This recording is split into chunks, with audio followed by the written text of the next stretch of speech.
Hello and welcome into Faithful Freedom with Teryn Gregson, presented by We the Patriots USA.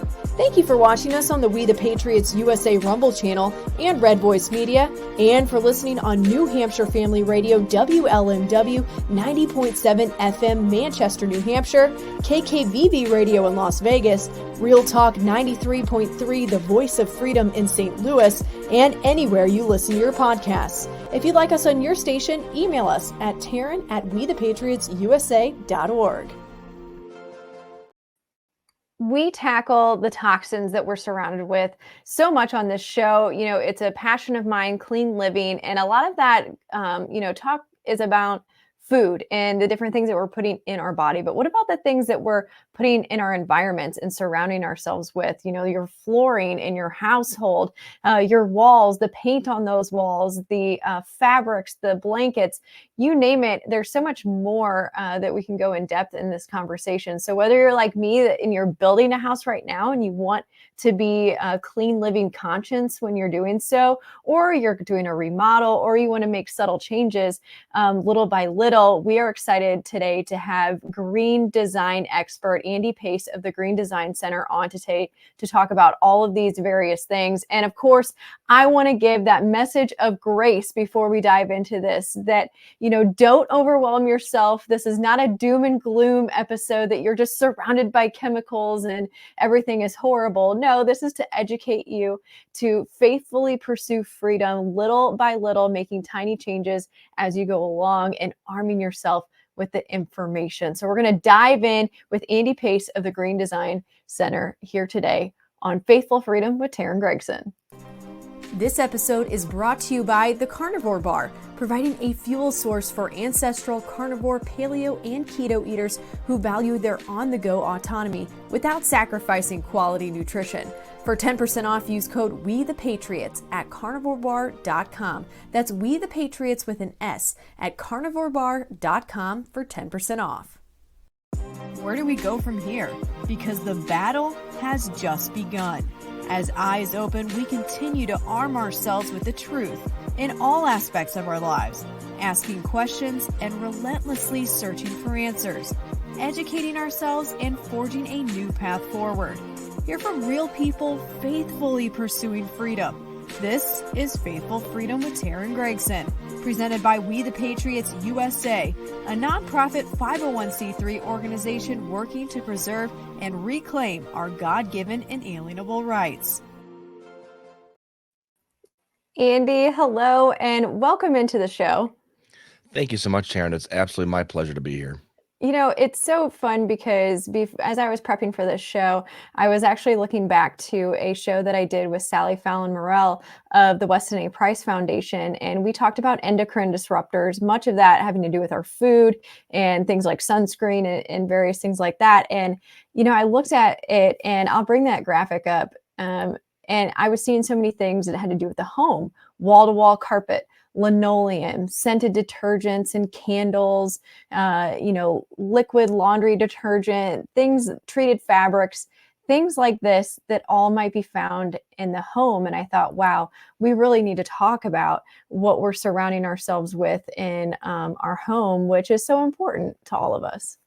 It's very important. I think that you have to look at, and of course, your intro actually was perfect because this is not something where you want to get stuck down this rabbit hole and you'd never be able to make a decision about what you use in your homes and on your person.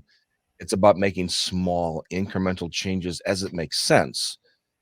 But in this day and age with technology and the way manufacturers are making these materials to be longer lasting, easier to use, so on and so forth, they're also utilizing chemistry that may not necessarily have a healthy effect on or in the human body. So it's a matter of making these small changes in your life, taking these things out of the equation so you don't end up with this chemical soup inside of the home. Yeah, I think it's so important. And some people are more sensitive than others to various things, whether it's, scented candles and detergents or the paint on their walls or even EMF frequencies. I know, us, my family, ourselves, we're looking at, how do we have a little to no wireless home, meaning we have, direct plugins in our house for Ethernet cables, so we're not bombarded with Wi-Fi all the time. Are we sensitive to Wi-Fi? Not that I know of, but our children are little, and we have seen short-term studies about what that can do to the brain. But all that to say that, you might want to pick and choose depending on your sensitivities to certain things. But at the end of the day, long term, we don't really know how these things will affect you. That's correct. And so it's about, again, making incremental changes and Mhm. not striving for perfection. It's impossible to build or live in the perfect healthy home. I've been at this for over 30 years, and I can tell you that you will drive yourself to the poorhouse or the nut house, one of the two, trying to make all these decisions. So you just do what you can and understand that every little step is an improvement. So the idea of eliminating Wi-Fi within the home, even if you're not sensitive, you're at least eliminating that part of the equation to make the overall load easier for us. I And love. we do know that people who have electromagnetic sensitivities also have a tendency to have sensitivities to mold and to chemical exposure. This is something that we've learned now over the last few years, and they all sort of exacerbate the symptoms. And so, again, reducing the overall load makes the biggest improvement. No, that makes so much sense, and it's really key, that connection there that you just put together between how some sensitivities play into others, and the research behind that people themselves can go out and look into as well. I also love what you said there about how you just have to give yourself grace, because you can break the bank and drive yourself crazy at the same time. Because honestly, I have found myself in our journey. We moved across country from Florida, where my husband and our family and I were, to back home to our family's farm to set up a homestead in the St. Louis area. And during this process, as we've been setting up our home, I have been driving myself a little bit crazy. I'm like, I'm looking at insulation, and I'm thinking, okay, I want to get something that's healthier, like wool or something like that. But then I'm like, okay, we can't really afford to do that. So what do I do? And I'm just looking at all these websites, including yours, which has been a great resource. And ultimately, you have to decide how you can come to that middle ground of what you can afford and what you can do, like maybe just trying to reduce some of the chemicals that are in the insulation, rather than completely going, doing a 180 or something like that. Just various things like that. And understanding that while the insulation material that you choose is important, it's certainly not the biggest issue to worry about inside of your home. Mhm. 90% of the toxicity issues from the what's called off-gassing of chemicals will actually that you're exposed to inside of the home will actually come from the things you see and touch on a daily basis. That would be your flooring choice, your wall finishes, your cabinetry and woodwork, and then your own personal furnishings, your furniture, your window treatments, area rugs, things of that nature. Insulation, while it's very important, it's not as important to the health of the occupant as many other things. And so that's the thing. Don't sweat the things like that. Unless you are somebody who, and I have clients like this who are literally the boy in the plastic bubble, and the exposure to anything can cause severe reactions. I don't concern myself about these things because we need to spend time on the other items that will actually make a better and bigger impact. I'm glad that you bring that up. And flooring, you're seeing more options of, what they call organic flooring nowadays, which I think is great. And I think people understand the concept of paint. Being could be, when you open up a can of paint, it smells and it's bad, and you don't like the smell of it because you understand there's chemicals and things like that. But there's this whole realm of VOCs that Mhm. and no and non-VOC paint, low VOC paint, Right. that has popped up. Kind of help people navigate real quick before we had to break that concept of VOCs. Right. So this actually dates back to the mid 1990s when the VOC regulations were first put in place. It has to do with outdoor air pollution, Mhm. reducing and eliminating the chemicals that come from materials that we use like paints and coatings that could rise to the atmosphere and create low level smog. Inside of your home, that's not nearly as important as what those ingredients are made from, whether they're toxins or not. So I look at materials not necessarily on the VOC levels, but on the toxicity levels. And that's where you have to be concerned, because even zero VOC paints can still be very, very dangerous for the occupants. Oh, that is key. That is huge. And, that's why I have been looking into mineral paints, for example. Mhm. For people out there that have not heard that, check out the Green Design Center where you have kind paints on there and various things for people to look into. But the ingredients, that's really great that you bring that up because I was very fixated on the VOCs there for a bit. Well, and again, I think people get fixated on those items that the manufacturers like to promote, Yeah. and we have to look at the reason why they're being made to make these materials, and it most often has nothing to do with human health concerns. It has to do with uh, environmental considerations, worldwide environmental issues that really have nothing to do with our own personal human health. Ah, that's so key and very well said. So we will join Andy back in just a moment on the other side of the break, and we're going to talk about how you became a green design expert and your journey to this. And then, of course, we'll circle back to some more very interesting and educational tidbits here in just a moment on Faithful Freedom with Teryn Gregson. But first, as we head into the holidays, you know that we are partners with the wellness company, and they want us to let you know about their medical emergency kits as a Christmas gift idea. That's right. You can join awake doctors like Dr. Peter McCullough, who started the wellness company to build a parallel system, bringing desperately needed change to healthcare by gifting wellness. The wellness company's medical emergency kit has 8 potentially life-saving medications for you to keep on hand in times of need: emergency antibiotics, antivirals, and antiparasitics to keep you and your family safe. The kit also includes a comprehensive guidebook so you never have to guess how much to take or when to take it. Head to twc.health/WTPUSA and use code WTPUSA to save 10% at checkout. That's twc.health/WTPUSA, code WTPUSA for 10% at checkout. And welcome back into Faithful Freedom with Teryn Gregson, presented by We the Patriots USA. We have Andy Pace, green design expert. Andy, I feel like everyone that I talk to on the show, that part of their journey has led them to whether it's medical freedom or the wellness community or what have you. What was your path into becoming a green design expert? Did you have that breakdown moment that led you to this? I did, and so it dates back to the early 1990s. I was working with my family. We've owned a commercial construction supply and architectural and construction and architecture that dates back to the 1930s. And so I started working with the family business. A few years after I started, we were working on a project where the coating being applied to the concrete was a water-based epoxy, and we all thought water-based meant that it was safe. Well, after 3 of our own workers were rushed to the hospital because of inhalation complications, they literally couldn't breathe in the space. I stopped the job. We halted the project for a couple of weeks while we found a solution for this. We found a very small company in California called American Formulating and Manufacturing, and they made what's called toxin-free, healthier paints and coatings. Now, the green industry really hadn't even begun. This is the early 1990s. The United States Green Building Council wasn't formed until 1994, 95.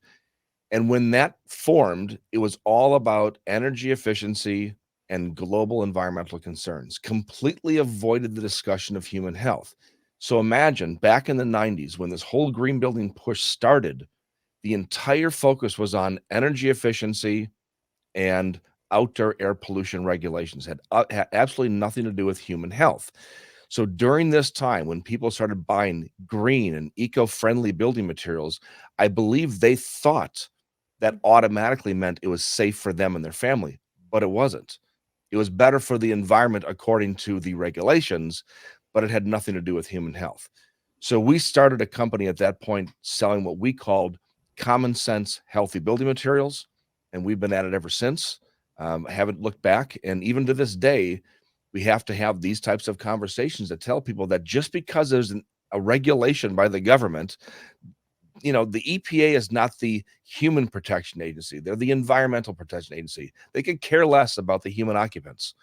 That's where we step in. That's exactly why we're here, to make sure our customers are making the right decisions for them and their family.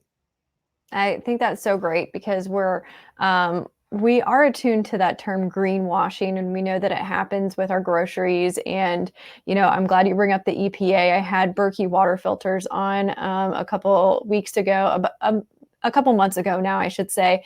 And they're talking about how the EPA is coming after them, and it obviously had nothing to do with human health because they're one of the best water filters on the market. And so I think that it's really important. What are some ways that we can have that common sense approach and navigate these greenwashing and these it's very much a marketing tool at the same time as it is playing into the environmental climate change scenario and agenda as well. So how do we actually know what we're getting, or in some instances when we're paying more for something because we think it's healthier? Yeah. So a lot of it comes down to, watching shows like this and learning about the alternatives that are out there. We have to stop just believing what the companies say, because we all know that a manufacturer is going to put something on the label based upon how they know it tested, and how customers respond to it. So when they say things like green or eco-friendly or air safe, they're really not saying anything that makes any sense realistically. It's all about how you feel when you're buying the product, right? So I actually look at recommendations from family and friends.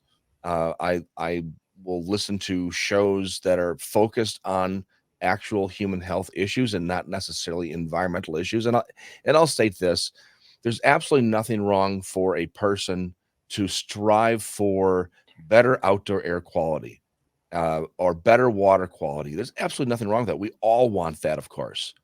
What we don't want to do, though, is buy something thinking we're getting one thing, and ultimately it's making things worse. And I'll give you an example. We were talking about paint before. Most paints on the market today that are classified as zero VOC still contain what are called unregulated chemicals that will off gas anywhere from 2.5 to 4.5 years, that might be just as dangerous or more dangerous to humans than what they've supposedly taken out.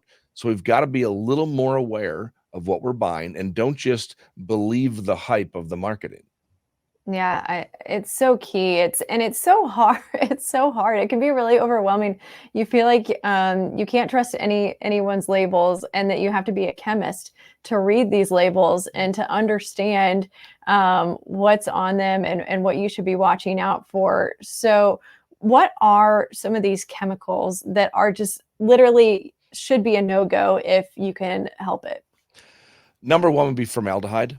Yeah. I think that we all know what formaldehyde is, probably because of grade school or high school biology class. When you did any dissection of things, it was in formaldehyde. We know how dangerous it is. Matter of fact, it's classified as a carcinogen. Yet we find it in everything from carpeting to draperies to plywood and flooring materials, cabinetry. This can off gas from a surface for the lifespan of the material. And while there are regulations out there dealing with levels of formaldehyde based upon what the material is, what nobody takes into account is what happens when they all combine in a Mm. house. The average home has anywhere between 10 to 15,000 chemicals in it just from the building process. And then you couple that with somebody walking in with freshly dry cleaned clothes, or somebody who just walked through a cigarette smoke and brought another 2,000 chemicals in the house. All these things can combine, and we don't really know what they're doing to the human body. Based upon what the EPA has approved, there are something like 90,000 chemicals approved for the use of making building materials and household goods. Yet we only know the toxicological effects of about 3%. We have no idea what the other 80 some thousand chemicals are doing to the human body. And so, not to scare people, it's not about reducing or eliminating completely. It's just about reducing, making smarter choices on some of the things that would have the biggest impact. Again, flooring materials, wall coverings, things with large areas in your home. And, you should be able to, like, let's say you're redoing your flooring, you should be able to look at the ingredients in that flooring and see if formaldehyde is one of them. Well, you should be able to, but this is another thing that manufacturers are not forced to put their ingredients. Yeah. They produce what's called a safety data sheet, which on that safety data sheet, it only has to tell emergency responders and spill cleanup companies how to take care of themselves in those situations. But inside of our home, these safety data sheets do us no good. So we have to rely on recommendations from family and friends. We have to rely on listening to shows like this and other podcasts that deal with these types of topics. And then some manufacturers are starting to produce what's called a uh, health declaration label or a declare label, actually giving us the ingredients. But most manufacturers don't want to divulge these secrets that they have in their proprietary blends, and so you have to try to trust the source, and that is difficult if you don't know the industry that you're looking into. Absolutely. Well, thank you for those insights. We'll talk more here with green design expert Andy Pace on the other side of the break. We want to encourage all of you to head over to shotdead.org. Our brand new film has been released for all to see for free on demand. And the core of this film is really about the kids. Here we have a quote from Ernest Ramirez, who lost his 16-year-old son 5 days after the COVID shot. He says, "You need to stand up for the kids because it takes everyone." And it really is taking everyone to get this film out to the masses. It's gotten rave reviews by the likes of Megyn Kelly, Steve Dace, Mike Adams, and so on and so forth. But yet we have been censored. We've been taken down off YouTube, shadow banned on various social media, and including Rumble, who's been pushing us down in the viewership. So if you can just text someone right now, shotdead.org, tell them to watch it, that will help our mission tremendously. Welcome back into Faithful Freedom with Teryn Gregson, presented by We the Patriots USA. We have Andy Pace, green design expert of the Green Design Center, joining us, talking about all the things in our homes and how to navigate the marketing ploys and various things that are on these labels, and to truly understand what you have in your home, and giving yourself grace as you move through this journey and this process. Andy, you mentioned something at the beginning that I thought was really interesting, are cabinets, because it's something that you wouldn't even think of, right? Kitchen cabinets, many people have them made out of wood. You think wood is a good natural resource. What is it about kitchen cabinets that people need to be looking out for? So with cabinetry, most cabinetry is going to be made with plywood or medium density fiberboard, and then laminated with a wood veneer, and then finished of some sort, stains, a clear coat, or a paint. The plywood itself, or the base material, could contain urea formaldehyde, which is the type of formaldehyde we're most concerned about. There's urea and there's phenol formaldehyde. Phenol formaldehyde is what they use in exterior grade materials because it's more moisture resistant. Inside, they'll use urea formaldehyde, which is less moisture resistant but less expensive, and also much more dangerous for us. And so in cabinetry, we're looking for formaldehyde free base materials. And then we're also looking for finishes that are either formaldehyde free, or they are extremely low in emissions.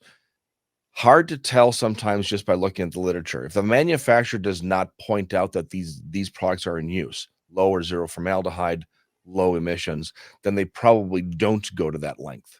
So this is something where looking at the literature might actually give you some information. Understand that with kitchen cabinetry, every morning when you wake up and you want to go out into the kitchen to make a cup of coffee, and you open up that kitchen door, you get wafted in the face with the odor of the cabinets, and that can take 30, 40, 50 years to go away. And so for those of my clients who are extremely sensitive, maybe they have a depressed immune system because of cancer treatments or other types of medical issues, this is much more important for them. And so this is not something that I tell everybody right now, get rid of your cabinets and get something safer. With most people, it's not that big of an issue, but it certainly adds to that chemical soup inside of our home. Absolutely, and I think that's so key. I mean, we see that, that we don't know the effects of the compilations of various chemicals in the medical industry as well. They don't, study how all these various medications or whatnot, when combined, what that toxicity is. It's very similar to in the home. To me, it seems very similar to all of that. What are some other things that people might not be thinking of? Kitchen cabinets was definitely not one that I was thinking about in my home. What are some other things that people might not think about? One of the most important things to think about when either building or trying to fix up a home to make it healthier is the air quality itself, based upon humidity levels in your house, as well as the air purification system that you may incorporate into your heating and ventilating system. Understand that mold growth is more likely to occur inside of a home if your average relative humidity is above 50%. And it's not only additional the possibility of mold growth, but it's also additional chemical off gassing. As moisture comes out of a surface in a higher humidity situation, it'll also carry with it the chemical footprint of where it was. So we have a higher degree of chemical off gassing. We have a higher propensity for mold growth. So if we can lower the humidity in the home through use of dehumidification and air movement, that actually ultimately makes a healthier space. And this is something that we have seen quite a bit in the last couple of years due to the pandemic, people being in their homes more often. We're doing, work at the kitchen counter, the kids are doing schoolwork, everybody's living inside of the home at the same time, and we just have more exposure to these things inside of the home now.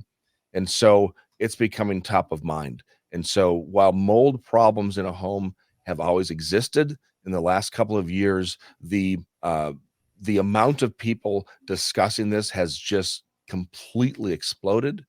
And I think that mold is definitely becoming the this generation's asbestos or lead scare.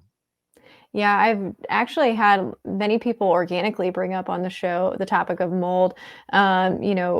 Whether people have taught, they have felt like mold has been on the rise for various reasons. And, things like coffee containing mold. If you buy and store on the off the shelf coffee and not getting freshly roasted, things like that, and how mold seems to be on the rise with those scenarios. I grew up in the Midwest, and so everybody that I know had dehumidifiers all over their house, especially during the summer months. Is that Mhm. going to help mitigate that issue enough? It is. It certainly helps. Whether it helps enough, it's hard to say for sure. But this is where, going to a hardware store and getting a $15 digital hydrometer to test your humidity is very, very helpful because you could save yourself thousands of dollars in remediation costs just by lowering the humidity now so that mold doesn't become a problem. You're right. Mold is everywhere. Mold is outside all the time, and we bring that into the home on our clothing, on our shoes. So one of the quick tips is take your shoes off at the door because everything you've walked on probably contains some mold spores. We're carrying that into our home. So reducing humidity, reducing the dirt and dust brought in from outside will reduce the possibility of mold exposure. And we're finding that mold exposure or mold related health issues are very, very similar to chemical related health issues and EMFs, as we talked about earlier. And so again, reducing the overall load between those 3 items is a key. Yeah, I just am reminded of my mother or my grandmother telling me to take my shoes off at the door, as I come into the house. That's another very Midwestern thing that people Right, do. Even if you're a guest in someone's home, you take your shoes off at the door. A lot of people do. It's just kind of a right. habit. You mentioned air quality, which was another thing, that came up a lot during COVID is, whether it's a home or a business or a school putting in air filtration systems and clean air filtration systems. Do those help in the home, and how do you figure out what is right for your house? So, quick and easy answer is yes, they do help, but you certainly have to make sure you're choosing the right, product for the right situation. So, one of the easiest things we can do inside of a home to make it cleaner is to put in some type of air purification. If you have a home that has a what's called a forced air system, It's very simple to install a whole house air purification system integral with that. And that makes sure that all the air in the home that eventually comes back to be reheated or recooled will go through that purification system. Sometimes this is not possible. Maybe it's a hydronic heat system or electric heat. Maybe you're renting and you don't have access to the equipment. This is where we want to use a portable air purifier. In these situations, it's always most important to use that air purifier in the bedroom. Now, of everything that I talk about, one thing that is always going to be constant is the bedroom needs to be the most important room of the house, the cleanest room of the house, because we're trying to get at least 6 to 8 hours of restorative sleep every night. It's very difficult for us to stay in that REM sleeping cycle if we're being bothered, essentially, the noise of inhaling and absorbing chemicals or the wavelengths of electromagnetic fields. Both of those can have a serious effect on how we sleep. So we want to make sure those rooms are the safest. Yeah, I think, we'll tackle that little by little because I do think it's really important. And I would love to first talk about those EMS, those electromagnetic frequencies you mentioned, because that's one thing that we did a couple years ago was put in an on-off switch for our router at night to turn it off. Is that basically what you're hinting at with that? Yeah, that's one of the good ways to do it. And other ways depends on, again, where you live. If you are within a very urban community, it's kind of hard to, you can't Mhm. turn everybody else's off. Yeah. So maybe you incorporate some type of a shielding material on the inside of the bedroom walls or above the bed, a canopy to block those waves. There's two main waves that we are inundated with every day. One would be a traditional electromagnetic field coming from wiring or appliances, and those don't travel very far, 36 inches or so. But then there's the waves coming from microwaves, Wi-Fi, and cell, and those can travel for miles. And so you have to weigh your quality of life. Do you need access to cell service 24/7? Can you eliminate that at night um, and still be okay? Sometimes you have to take a step backwards to take two steps forward. So maybe at night you have to eliminate the cell service and have to opt for the original types of wired phone systems. But again, ultimately those would be safer. Yeah, I that's another thing. I turn my phone on airplane mode at night to turn off the cell signal as well, or put it in another room. That's Right. a little bit of a help as you go to sleep. And real quick before we go to break, and we'll talk more about the bedroom on that. You mentioned microwaves. Um, should we get rid of our microwave in our house? uh, you know, I personally like the air fryers. I think they're a lot safer, but Oh. honestly, I don't think we'll ever get rid of microwaves. But if you're going to design and build a new home, maybe put it in the pantry somewhere it's not going to be as close to the occupants, and use it minimally. Yeah, or like um, a steam Steam oven or heater. Yeah, right. yeah, something like that. And oh, that's so interesting. You brought up the air fryer. Those don't emit any EMFs. From electricity, yes, but not like the microwaves do. Oh, that's so interesting. I have one of those, but I didn't really know how, EMF friendly or safe that was. So Right. very interesting. Okay, we'll talk more about what you can do to make your bedroom one of the safest places, chemical and toxin wise, in your house in just a moment on Faithful Freedom with Teryn Gregson. I want to invite all of you guys to join my newsletter community. You can head over to teryngregson.com, go to newsletter, and you can join our Faithful Freedom community. And if you join this movement and for free, sign up, put your email in there, you will get our aluminum, fluoride, HPV, and MMR resource guides sent directly to your inbox for free. And you'll get, my weekly clean living tips sent directly to your inbox. You will also, see personal up to date, things that me and my family are doing to try to have that clean living lifestyle. And we will send you so many more resources about these episodes here on Faithful Freedom and so much more. It is just a fun community to be a part of. teryngregson.com/newsletter. And we welcome back into the show Andy Pace of the Green Design Center. He's a green design expert, and I have just been so blessed by this interview. It's just been incredible, Andy, the tidbits of knowledge that you have talked about. And I want to continue to break down the bedroom, whether it's the master suite for the parents or the kids' bedrooms, what have you. How this is just really important to try to mitigate the toxins or the environmental hazards in those, because like you said, you're spending hopefully 8 hours or so at night in your bedroom. And one thing too is you're spending a lot of time on that mattress. Is Our mattresses something that we need to be looking into, and how do we navigate that purchase when we go to do that? Yeah, without a doubt, mattresses and bedding can be an absolute enormous source of pollutants inside the bedroom. And imagine we are up against that and absorbing that throughout the night. And so not only is it affecting us internally, but it's also affecting our level of sleep. I would say it's just as important for both children and adults to eliminate or reduce the exposure.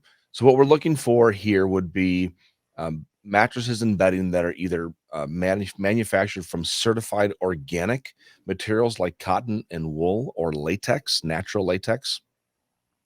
That this way, in the certification process of these organic materials, they're telling us they're not using pesticides in the manufacturing. Mhm. So pesticides can linger in these materials for decades. We're also looking for mattresses specifically that don't use chemical flame retardants. They'll use the healthier ones will use things like boric acid or borates, which is a natural mineral that is flame resistant. It'll meet the requirements, but it's not the chemical, synthetic chemical additives that a lot of manufacturers use. And then again, we're also looking for recommendations from family and friends who may have gone down this road before, so you're not reinventing the wheel. Now, on our Mhm. website, we certainly have some examples of these, but this is not the end all be all list of what out there is safe. There are plenty of manufacturers out there that make safe, healthy mattresses and bedding. It's just a matter of again looking at the labels and then asking questions. There's no harm in asking questions. And I think this is where people get caught up in because they don't want to be that customer who's asking all these questions about their products. Well, you know what? It's a very important purchase. Matches are expensive and they last a long time. So we want to make sure we're buying something that's worth what we're spending and is not going to harm us in the future. So I definitely recommend wherever you're buying it from, ask questions, find out exactly how it's made and what it's made from.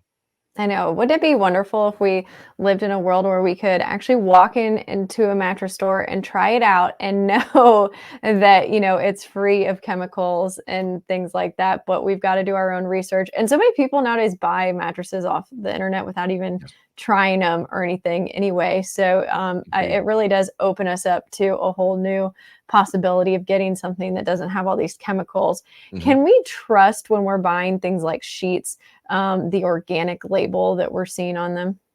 If it's a third-party certification, yes. Okay. The third-party certifications are very trustworthy, provided that it's not a third-party certification or a third party that was created by the manufacturers themselves. I'll give you an example. In the flooring industry, there's a certification that was actually created by the carpet and rug manufacturers themselves to self-certify their own products. And you have to be careful with that because obviously at the end of the day, it comes down to profit margins and money to them. That's it. And they want to look good, of course, so they're going to give themselves good scores. So I'm looking for third-party independent testing agencies, and there are plenty out there, specifically in the organic market. That's great. Is there a resource for people to cross-reference the organization? Yeah, there are. There's what's called the Environmental Working Group, and so you can go to their website, and they'll actually list these types of certifications, and then they actually have their own independent testing and safety levels for these materials. What would be your number one tip for people to be able to, after they listen to this interview, what can they do next? It doesn't matter if they're in a rental, if they're building, if they're in a home that they have no plans to do anything to. what is the one thing that they can do immediately to make their home safer? So the one thing they can do immediately is utilize healthier cleaning materials in the house. We didn't really talk about this, but there are so many chemicals found in laundry detergents and dishwashing detergents and our own personal care items. If we can start to use safer, more natural materials, and it doesn't have to be perfect, but just again, making that incremental change changes the exposure level for us, improves this. The other thing I would say is no matter what aspect of construction you might be in, is don't believe the hype that you hear from manufacturers because they're trying to sell you something. The other thing is that anything that's ever labeled as eco-friendly, environmentally friendly, I always question because ultimately they're trying to hide something. And one of the best examples I can give you there is I know it's a big push nationwide to eliminate natural gas in our homes because of the potential dangers of natural gas and replace with electricity. Now, we can have a whole show based upon that, of course. But when they tell you that a like an induction stove, which is a stove that uses magnets to heat a pan, is as good as a gas stove for cooking, okay, they might be right from a standpoint of performance, but what are you giving up? In the case of people who have extreme um, electromagnetic sensitivities, an induction stove is far more dangerous than a gas stove. So all we ask is give us a choice. Don't take something away and essentially throw the baby out with the bathwater. If you get rid of all the gas stoves around the country and we're forced to use electric, now we're actually going to be causing more EMF issues in people's homes.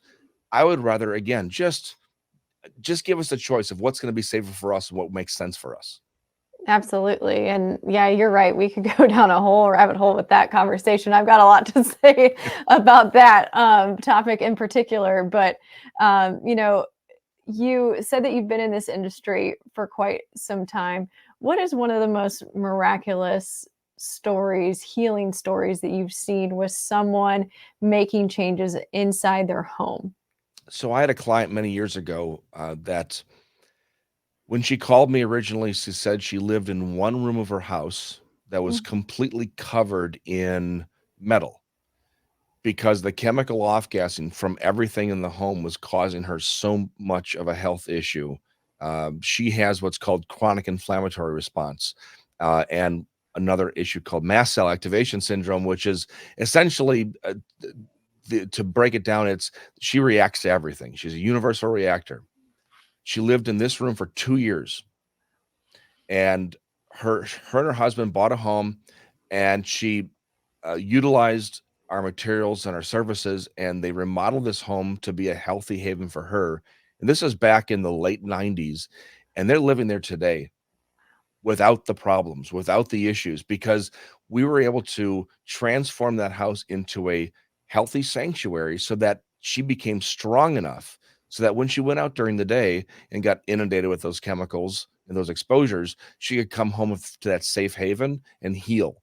And it's made just the world of difference. And I can't tell you how many people now across the country and over the last 30 years have had a very similar story about how they've been able to heal from the everyday exposures just by making their home or even just their bedroom a safer space. Your home should be a safe space. It should be a sanctuary. And we thank you for giving us tips today on how to take steps toward doing that in our own homes. Andy, people can find you at thegreendesignCenter.com. Any other resources or things that you're working on that you would like to point people to? Well, thank you. From that website, you can find my own podcast called Non-Toxic Environments. I do that weekly, and I do a lot of speaking events around the country. And I'm sure at the website you can probably link to all of those past conference seminars and so forth. But honestly, it's just the more you learn about it, the more you want to learn about it. And you just have to make sure you're not driving yourself crazy trying to do everything perfectly because that's not possible. Just incremental steps. Well, thank you so much for that encouragement and all of the wisdom that you imparted on us today. We will definitely have to get you back on the show at another time, Andy. Thank you so much. Thank you. If you enjoy our content, prayerfully consider making a tax-deductible donation at wethepatriotsusa.org so we can continue to power the education arm of our mission that also extends to work to preserve and reclaim our God-given inalienable rights. God bless, and thank you from everyone here on Faithful Freedom with Teryn Gregson, presented by We the Patriots USA. We the Patriots USA does not endorse or recommend any product or service advertised on this program. We the Patriots USA is not a healthcare provider and cannot provide medical advice or treatment.